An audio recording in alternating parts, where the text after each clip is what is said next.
Okay, you guys, in this video I'm going to show you some basic editing.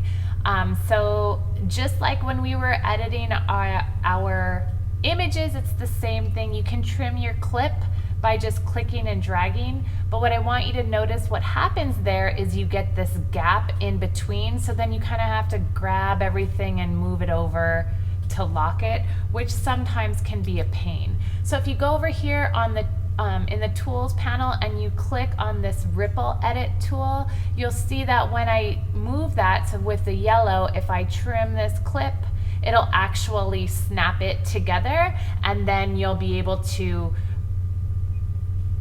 not have to have that second step. Okay? Okay, so let's go back over, because there are some shortcuts actually that you can use. Let's go back to the select tool. Now you can use the Q and the W on your keyboard also as a shortcut to edit. But what I want you to notice, if I move my cursor, my playhead here, and I press W, what's gonna happen is it's gonna clip out the end of that clip that I did. But what will also happen, let me zoom out here so that you can see it and move my playhead, well, it'll also clip all of the audio that is associated with that. So I'm gonna undo that.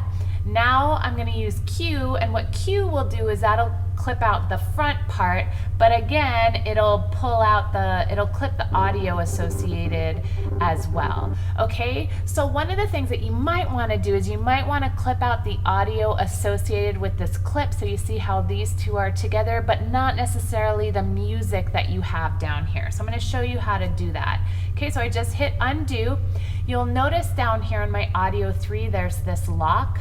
I can click that lock, and then what I'm gonna do is I'm gonna edit out the end of this clip. So I'm gonna press W, okay, and you'll notice that it cut the audio and the video associated with this, but it kept that audio 3 where my music was all in sync. So that's just basic how to clip your, how to trim your video in Adobe Premiere.